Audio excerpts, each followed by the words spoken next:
Good evening, devotees. Today we started from yesterday, new chapters. This is the cream of the cream of chapters in Bhagavad Gita called Purushottama Yoga, or Yoga of the Supreme Person, chapter 15. Today we're going to discuss 12.2, the second sloka. So let's get started. Jaya Radha Madhava Jaya Kunja Bihari Jaya Radha Madhava Jaya Kunja Bihari Jaya Gopi Jana Vallabha Girivaradhari Jaya Gopi Jana Vallabha Girivaradhari Yashodanandana Rajajana Ranjana Yashodanandana Rajajana Ranjana Yamuna Tira Vanachari Yamuna Tira Vanachari Jaya Radha Madhava Jaya Kunja Vihari.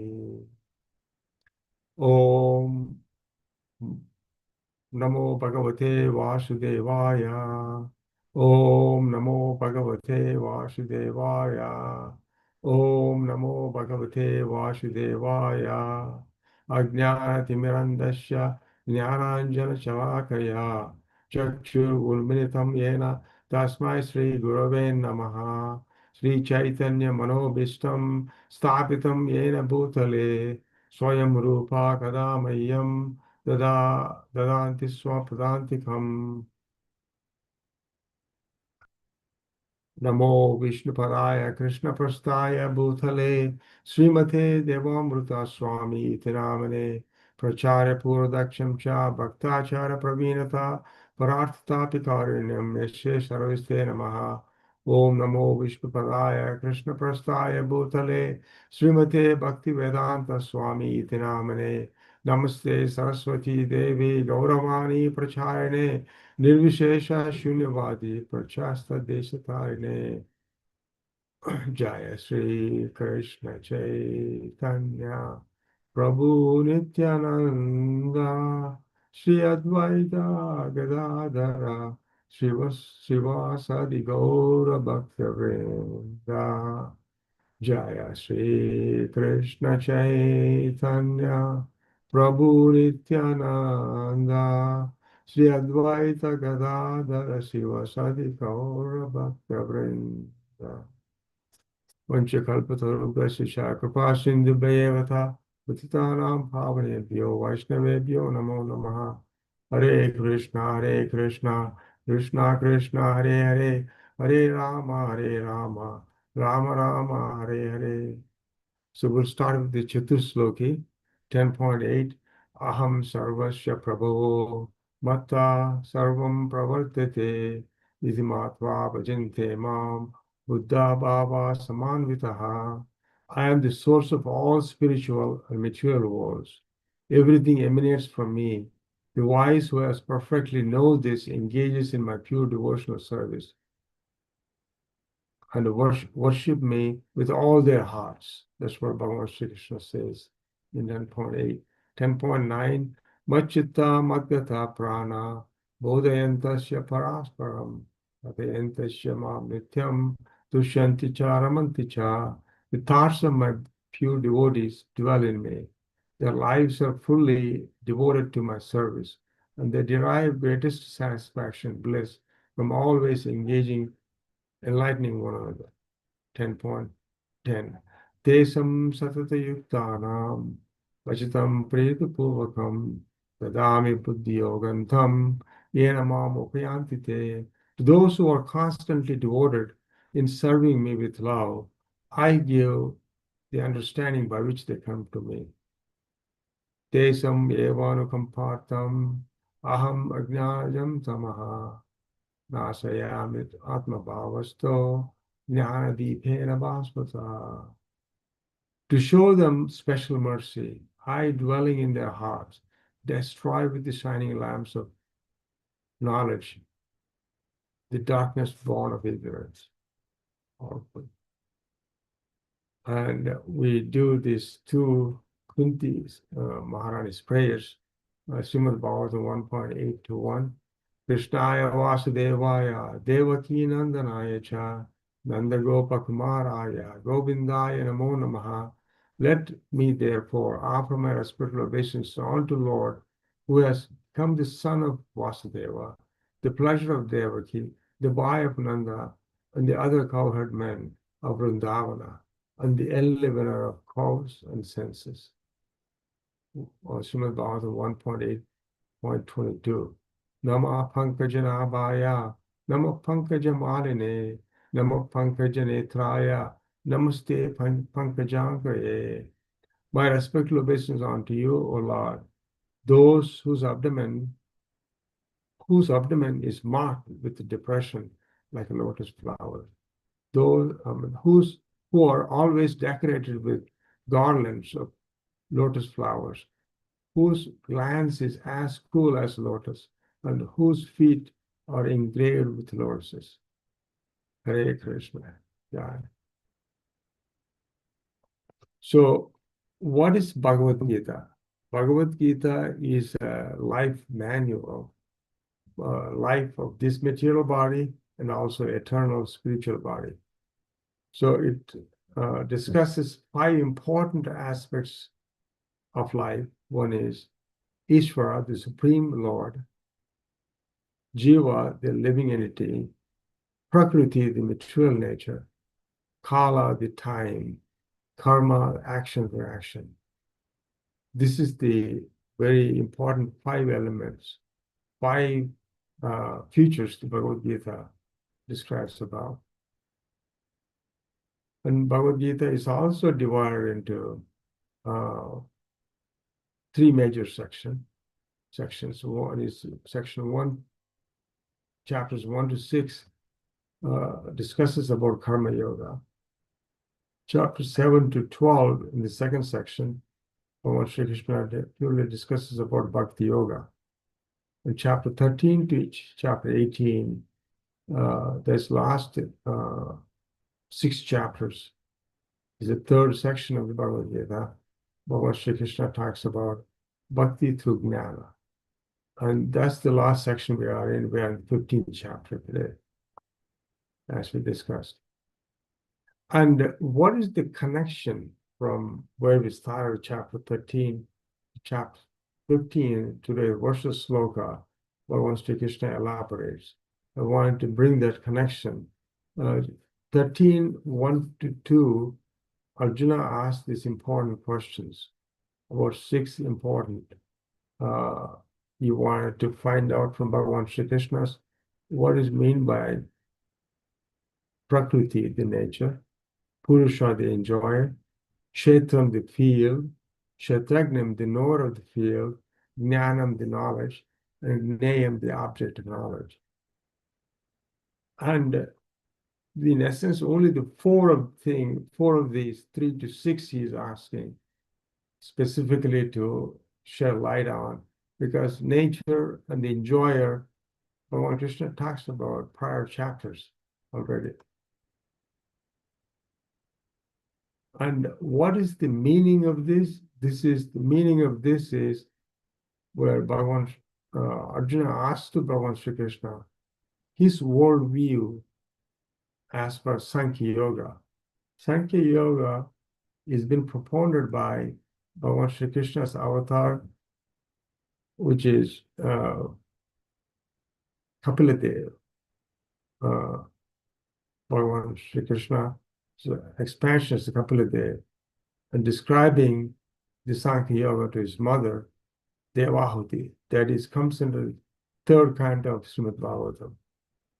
We can also briefly visit one verse on that when time permits.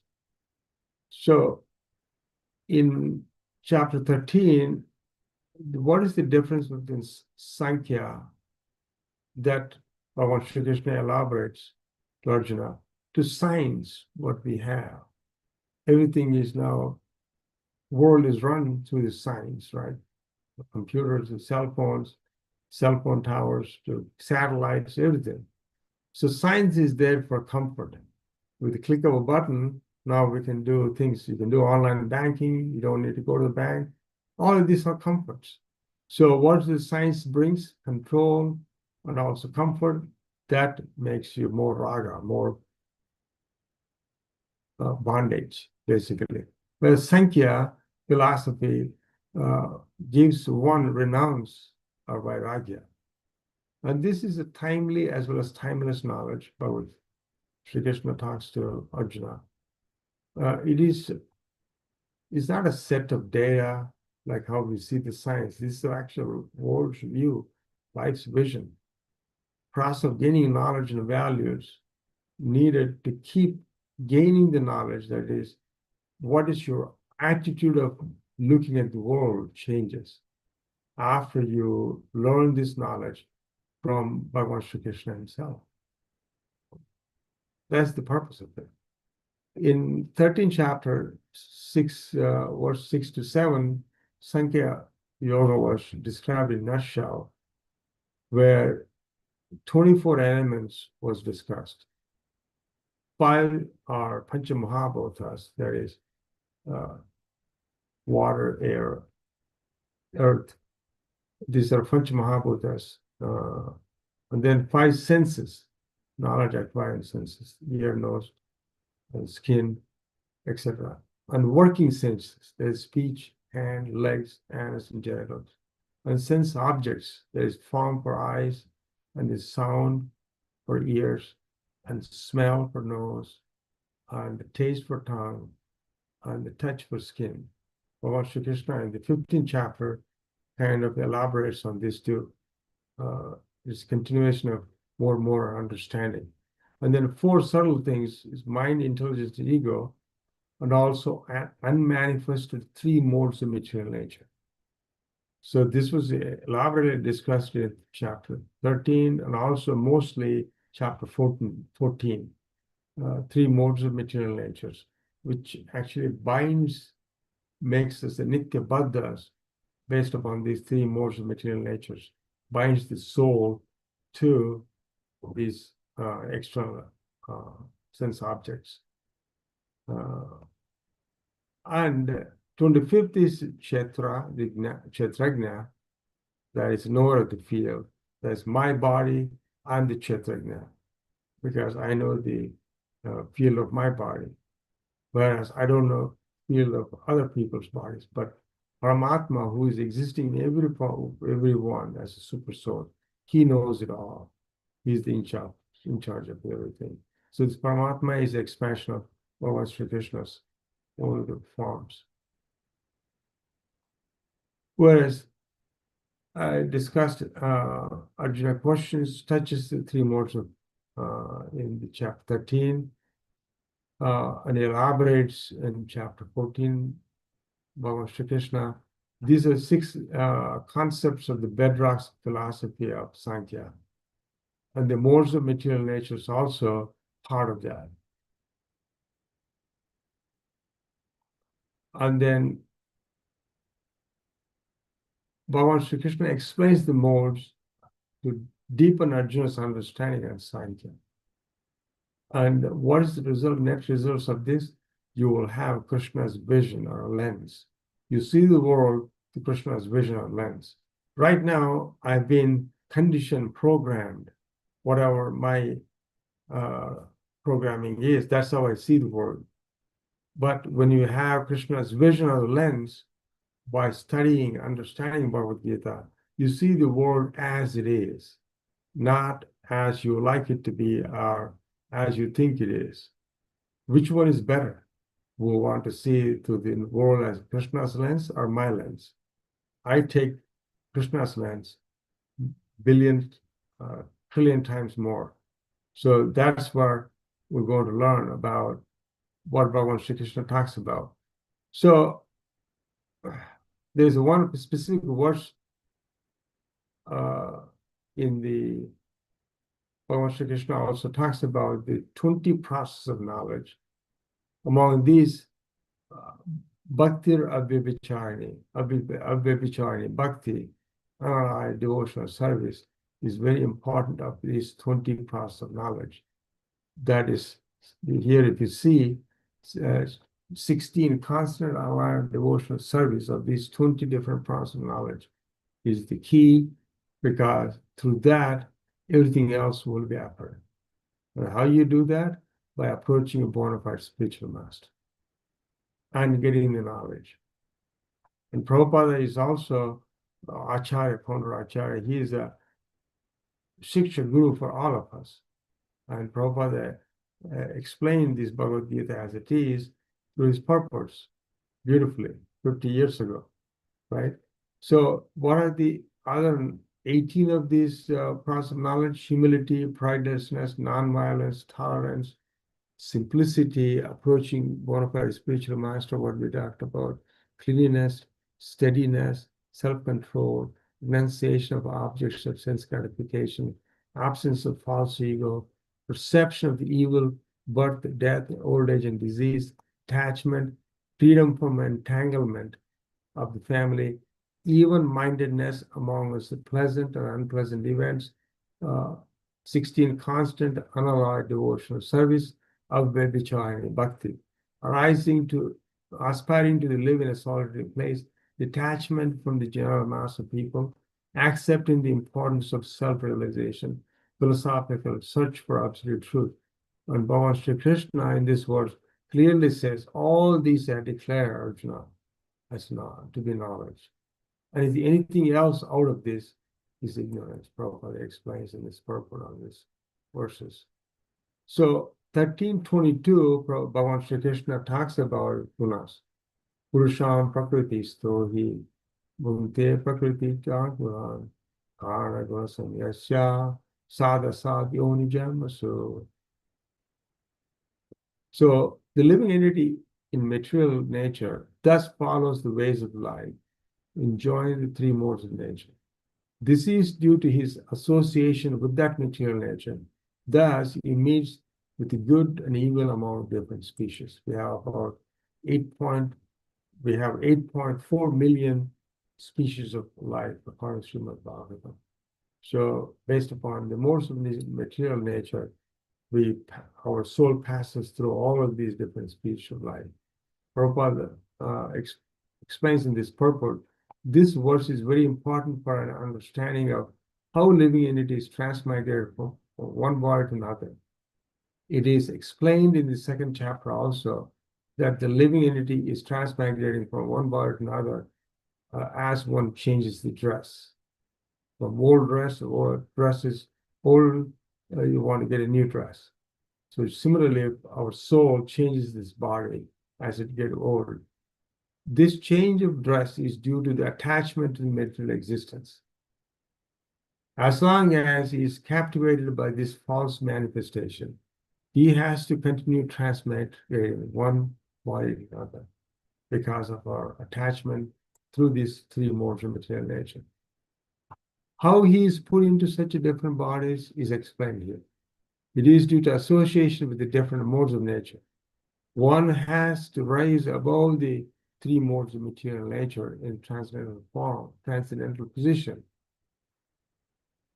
That is called Krishna consciousness. Unless one is located in Krishna consciousness, this material consciousness will obligate him to transfer from one body to another.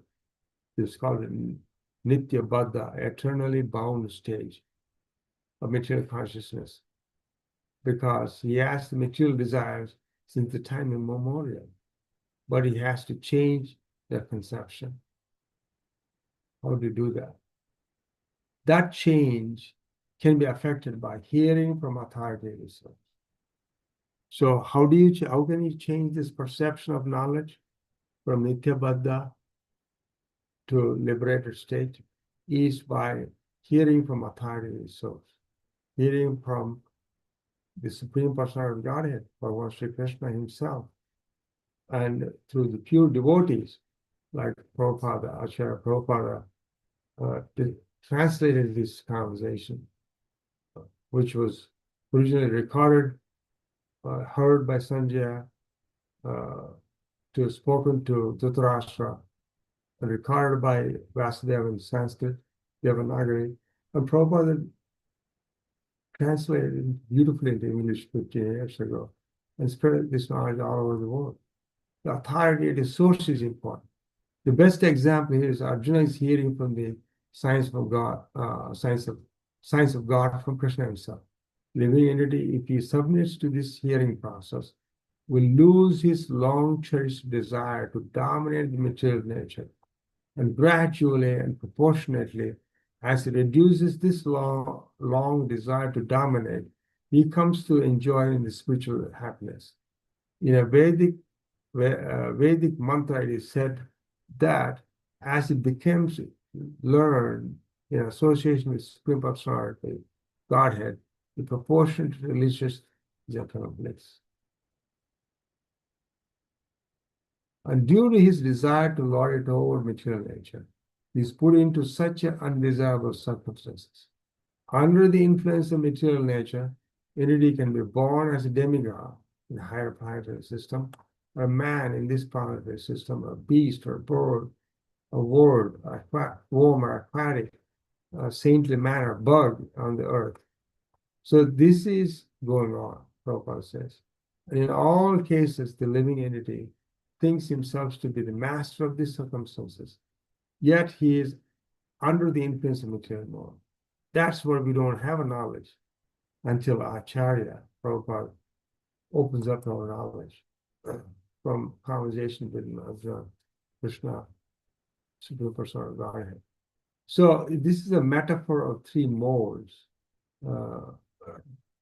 One is the soul is bound by this consciousness through the ropes, just like ropes binding our consciousness to different modes of nature.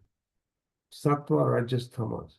More of goodness, Rajas is more of passion, Tamas more of ignorance.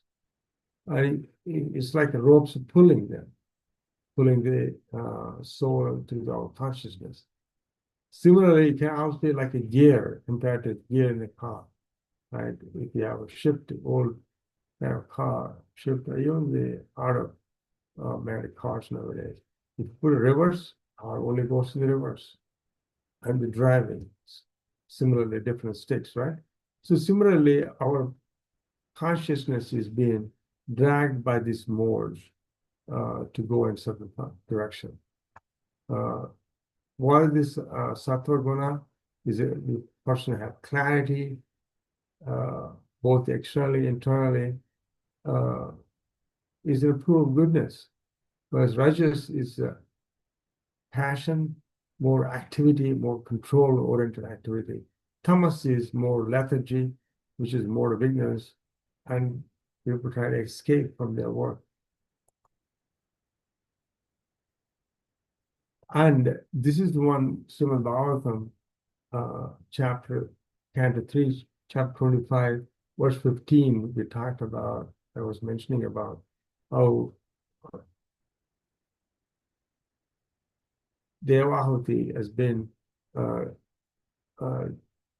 instructed by her own son, a couple of movies, which is Bhagavan Sri Krishna's expansion. Chetaha kalva asya pandaya muktaye che atmano matham guneshu saktam vandaya pratham va pumsi muktaye. Translation: the stage in which the consciousness of living entity is attracted by the three modes of material nature is called conditional life. So if our consciousness is being attracted to this mode of material nature, just like we gave an example through the ropes, we get into conditional life. Go through the 8.4 million species from birth after birth. But through the bhakti yoga, unalloyed bhakti, or avyavichaya bhakti, when same consciousness is attached to the Supreme Personality of Godhead, one is situated in the consciousness of liberation. You see how beautifully Kapila Muni also discusses the same point. So 14.26, we also discussed in the previously, well, three modes. Bhagavan Sri Krishna talked to Arjuna. Mam Chayo Vipicharena Bhakti Yogena Sevate Sagunam Samatitya Brahma Bhuyaya Kalpate. One who engages in the full devotional service, unfailing in all circumstances, at once transcends the mode of material nature and comes to the level of Brahman. So just like prior words we talked about, this one translated through the verse 14.26 was given to Arjuna by Bhagavan Sri Krishna. So chapter 15, that's the brief introduction, how the modes of material nature is very key in making this material body nitya baddha, eternally bound from one species or the other species of human, different species. Like, so here, Yoga of the Supreme, Bhagavan Sri Krishna from verse 1 to verse 5 verses, describes the process of freeing oneself from these weakness of heart. What are the weakness of heart? That gives one to Nitya Baddha, to the material modes. The next slide will discuss about that. And verse 6 to 20 on this 15th chapter discusses Purushottama Yoga. So when we have time, we can also go through briefly about that.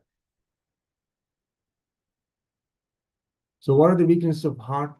So weakness of heart is number one, is desire to lord it over material nature. That is the point. It gives, the soul gives up Avyabhicharani Bhakti, unallied devotional service. Boom, what happens? Then he comes to material bondage, and then it became a vicious circle. It increases the next stage, it increases the propensity to lord it over material nature because we want to perpetually enjoy.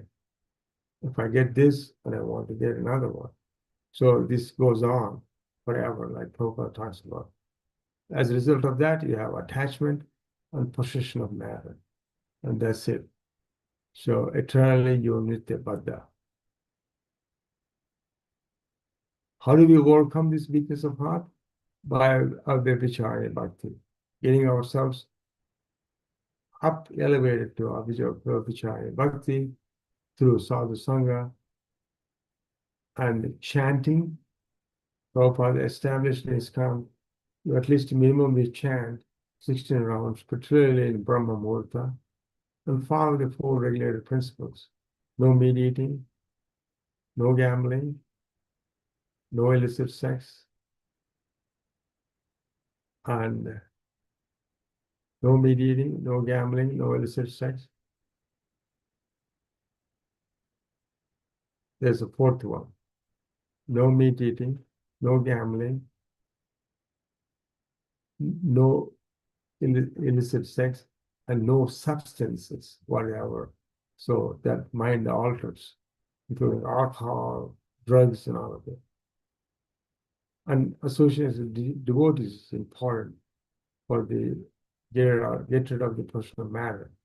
And 15.1 of Yoga of Supreme, we learned yesterday beautifully by Prabhuji. Supreme Person of Godhead said, it is said that there is an imperishable banyan tree that has its roots upwards and its roots and branches downwards, whose leaves are the Vedic hymns. One who knows this tree is the knower of the Vedas. Bhagavan Sri Krishna beautifully introduced this banyan tree, metaphorical banyan tree. And then today verse, we're going to go a little more deep into as Bhagavan Sri Krishna explains to Arjuna. And Prabhupada beautifully translated this verse. So Yoga Supreme 15.2. Adakshodam Pratastastasya Sakha Guna Pravruddha Vishaya Pravalaha Adasya Mulani Anustana Anusantani Karmanubandhani Manushya Loke Adha, downward, Cha, and Urdhvam, the upward, Prastas, extended, Tasya, its Sakha, branches, Guna, by the modes of material nature, Pravurdhaha, developed, Vishaya, sense objects, Pravalaha, twigs, Adha, downward, Cha, and Mulani, roots, Anusantani, extended, Karma, to work, Anubandhani, bound, Manushya Loke, in the world of human society.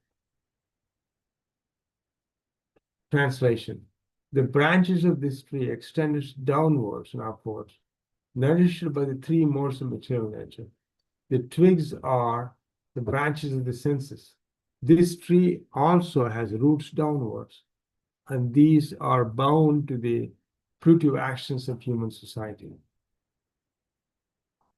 Purport. Well, Prabhupada usually describes in this purport, the description of the banyan tree is further explained here. Its branches spreads in all directions. In the lower parts, there are variegated manifestations of living entities, like human beings, animals, horses, cows, dogs, cats, and etc. These are situated on the lower parts of the branches, whereas on the upper parts are higher forms of living entities. Some of that for us. In the entities, the demigods, the Gandharvas, many other higher species of life. So in this metaphorical banyan tree, the lower portions, branches, all the living entities that we see, 8.4 million species. On the higher branches, we have demigods, Gandharvas, the higher species of life. Prabhupada goes on explaining, as the tree is nourished by the water, so this tree is nourished by the three modes of material nature. Sometimes we find that a tract of land is barren for want of sufficient water. This, you could see that, right? It's a very clear analogy that we can understand. And sometimes the tract is very green because there is good plenty of water. Similarly, where particular modes of material nature are proportionately greater in quantity, the different species of lives are manifested accordingly. So all these different species of lives are based on living entities' predilection for these modes of material nature. If a living entity takes the birth of a dog and it has a predilection for certain senses are very predominantly developed, like smell, sense, right? And dog has certain predominant, certain features that you call a dog. So all of these is based upon the modes of material nature. And that's why the soul takes from one birth to the other birth based upon this predilection. And then Prabhupada gives another analogy here. The twigs of the trees are considered to be the sense objects. Sense objects, we know, objects of the senses. For eyes, the form is the sense object. Similarly, by the development of the different modes of nature, we develop different senses. And the senses are, we enjoy different varieties of sense objects. Through the senses, we enjoy different varieties of sense objects.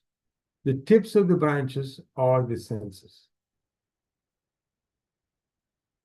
the ear, nose, eyes, etc., which are attached to the enjoyment of sense objects. That is twigs of the plant. The twigs are sound, form, that is object of senses, and so on, sense objects. The subsidiary or secondary roots, Prabhupada explains, are attachments and aversions. Both attachments for certain objects and aversion for certain things are byproduct of different varieties of suffering and sense enjoyment. So if you have attachment, you have sense enjoyment. You have aversion, you have suffering. So this is all due to our eternal bondage to these three different modes of material nature. The tendencies towards the piety and impiety are considered to develop from these secondary roots, which spread in all directions.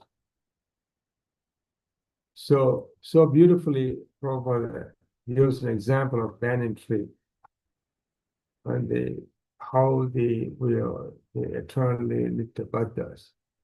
The real root is from Brahmaloka. That's why our great-great-grandfather, Brahmaloka, who created this material world. And other roots, the secondary roots, are in the human planetary systems. So after one enjoys the results of various activities in the upper planetary systems, he comes down to this earth and renews his karma or fruitive activities for promotion again. So if you do pious activity, you go to higher planetary systems. And you are not doing pious activity, you are more demonic activity or ignorance, more of ignorance activities, you go to the lower planetary systems. So this planet of human beings is considered the field of activities. Again, chapter 13, we went through that field of activities, is in this lower planetary system because of all 8.4 million species are located present in these different planetary systems here.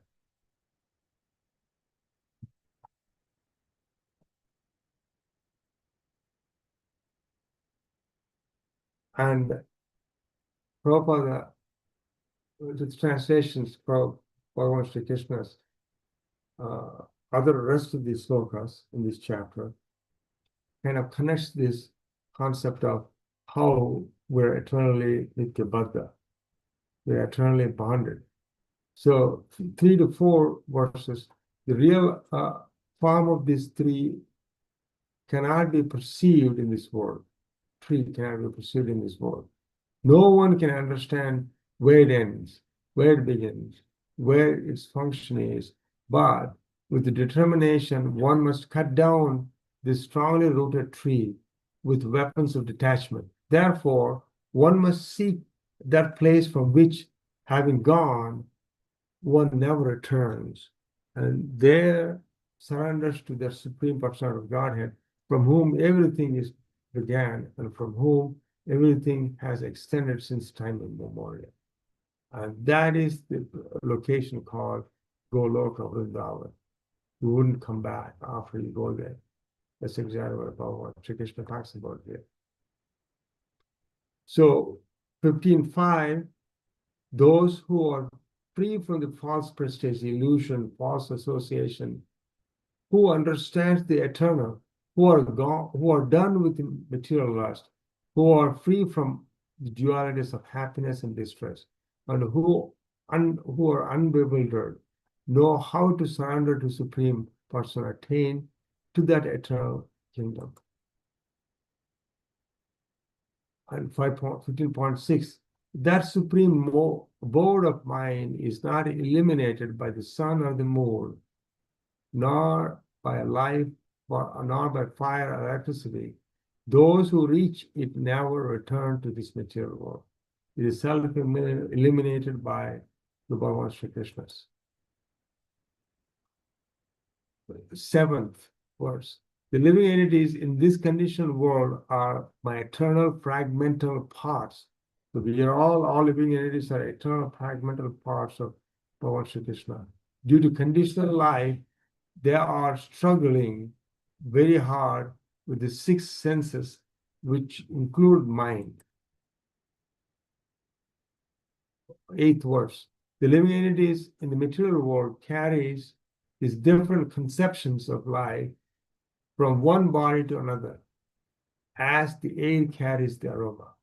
As the air carries the aroma, our spirit is transmigrated from one body to another body. What a beautiful analogy Bhagavan Shri Krishna gives. Thus, he takes one kind of body and again quits it to take another kind of body based upon what we do in this present body of human life.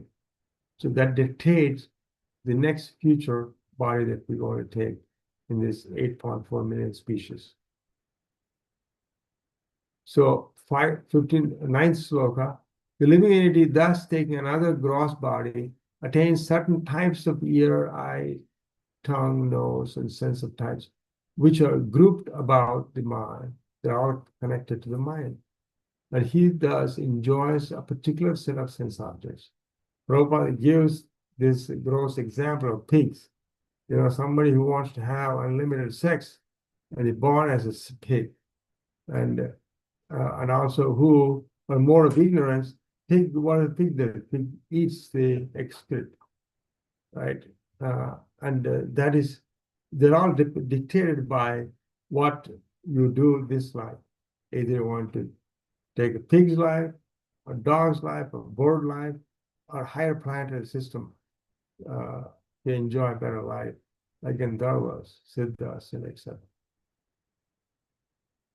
10th verse. The foolish cannot understand how a living entity can quit this body, nor can they understand what sort of body he enjoys under the spell of modes of nature.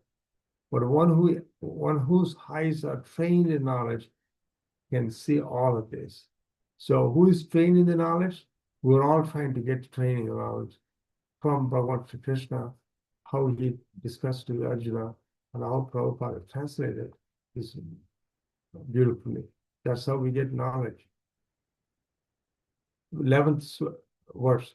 The enduring transcendentalists who are situated in self-realization can see all this clearly, but those whose minds are not developed and who are not situated in self-realization cannot see what is taking place through, though they may try through science, but they never get to hold of it. We need to learn this from acharyas, realized souls, and from Shastras. 12th verse, the splendor of the sun, which dissipates the darkness of this world, comes from me.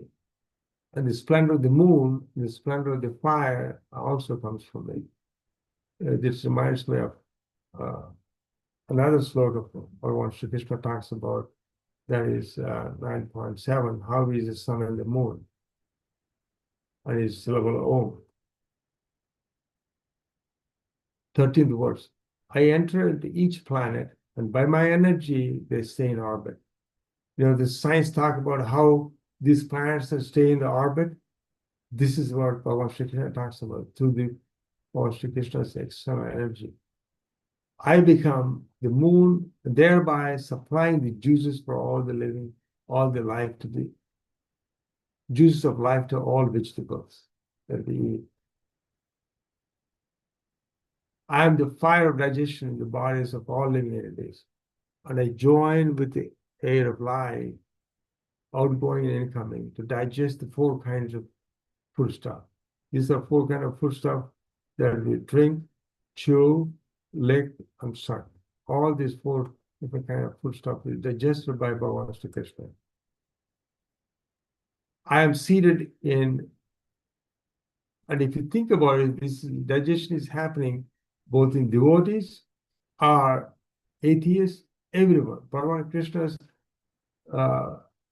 the compassion, mercy is universal, irrespective of their devotee or not. Just like sun's potency is universal to all, every place gets the sun rays.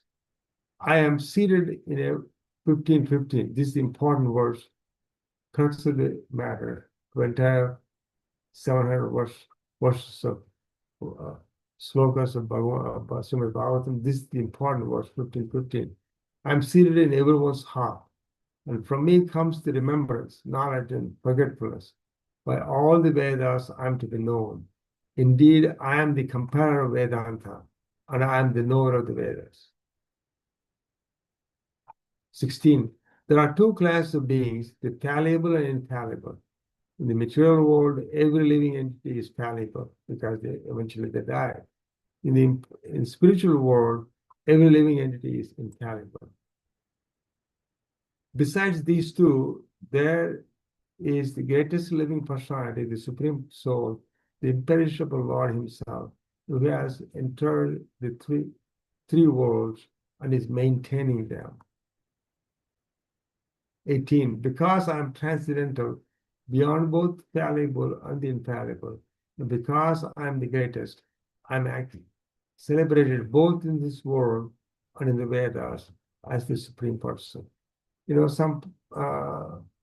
one of the devotees saying, when he was explaining to this, some said, why Bhagavan Sri Krishna always talks about him like this?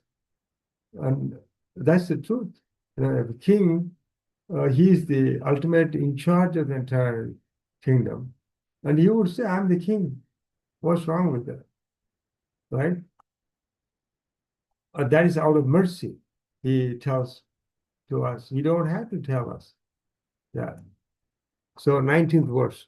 Whoever knows me as the Supreme Person of Godhead without doubting is the knower of everything. He therefore engages himself in the full transcendental service to me, O son of Bharata. 20th verse. This is the last verse. This is the most confidential part of the Vedic scriptures, O sinless one, and it is disclosed by me, now by me. Whoever understands this will become wise, and his endeavors will know the perfection. So, one of the questions that people ask me about, what is this unalloyed devotional service? And that is the key for us to cut off this bondage of these three modes of material nature, just like they are pulling our consciousness towards this external world. What is the unalloyed devotional service? Prabhupada discussed, as we talked about before, chanting. And this is given by Sri Chaitanya Mahaprabhu. Our Kali Yuga Dharma is chanting holy names. And Bhagavan Sri Krishna himself came as a devotee to the mood of Radharani. The primary devotee of Bhagavan Sri Krishna is Srimati Radharani. So in the mood of Radharani, Bhagavan Sri Krishna came as Chaitanya Mahaprabhu 500 years ago, and he has propagated chanting Bhagavan Sri Krishna's names. 16 syllable words. And Mahaprabhu also predicted in every world, every village, every part of the world, every village, people will chant. And that mission has been taken up by 50 years ago by Prabhupada and brought the Krishna consciousness to all over the world. Chanting God's holy names through Tulsi beads like this, and chanting. Every time you count, you chant one time Mahamantra name. Hare Krishna, Krishna Krishna, Hare Hare, Hare Ram, Ram Ram, Hare Hare. Hare Krishna, Krishna Krishna, Hare Hare, Hare Ram, Ram Ram, Hare Hare. Hare Krishna, Krishna Krishna, Hare Hare, Hare Ram, Ram Ram. So like that, you start from the head beat and you keep going, and it is 108. So that is one round. And like that, you do 16 rounds. It takes about an hour and a half to 2 hours in the morning. Prabhupada says the important time of the day is the Brahma Muhurta time. The early morning hours from 2 a.m. until 7 is you have more of goodness. Sattva time. And Sattva time is everybody sleeping, and that is the purity of time. And even if you see on the karmic world, material world, 4 o'clock, 5 o'clock raising, all the big company CEOs raise at that time because they have it's a more goodness time. They can accomplish a lot materially.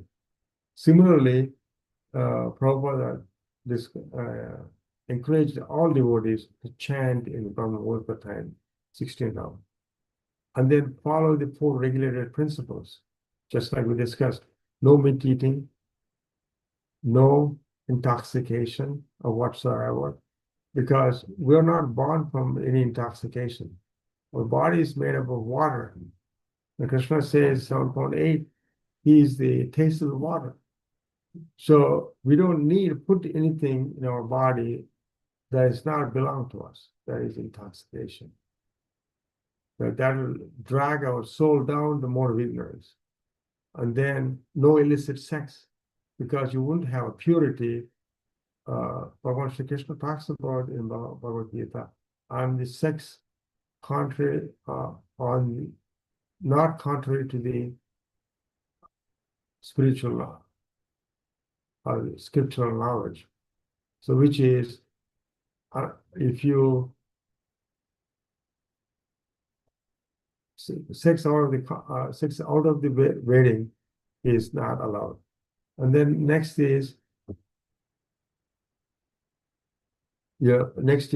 no meat eating, no illicit sex, no gambling, and no intoxication of whatsoever. These are the 4 things you follow. If you follow these 4 things, Prabhupada says you come to human platform. And it's a neutral platform. And from there, you have to go to higher platform called Suddha Sattva, by this unalloyed devotional service, following the unalloyed devotional service. So 4 regulated principles: chanting at a minimum 16 rounds of chanting. And Srimad Bhagavatam talks about, and reading Bhagavad Gita daily, associating like this. ISKCON centers all over the world, they have 45 minutes to 1 hour in the evening.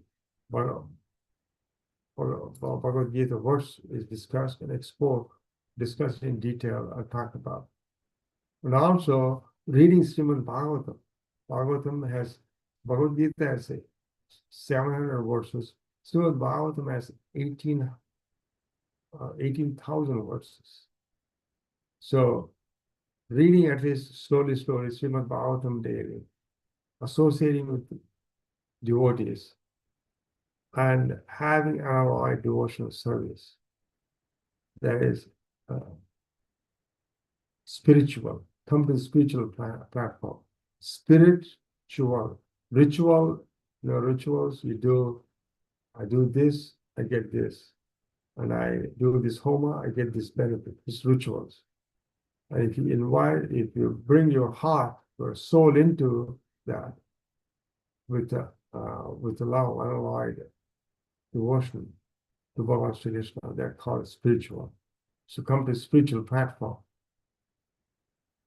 And that is how we go deep into unalloyed devotional service. So with that, I'm going to sign off. But the important thing is association. And there is a biggest association happens once a year called Ratha Yatra. This is another thing Prabhupada has brought to the Western world, is Ratha Yatra. So once a year, Bhagavan Shri Krishna in the form of Lord Jagannath, Baladev, his elder brother, and younger sister Subhadra, the 3 of them, they go outside in Los Angeles. in Venice Beach on the August 3rd.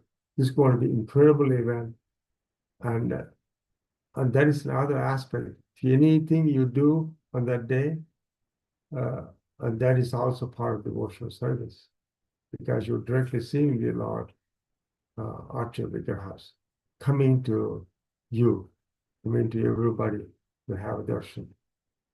And mark your calendar, August 3rd, and participate with enthusiasm.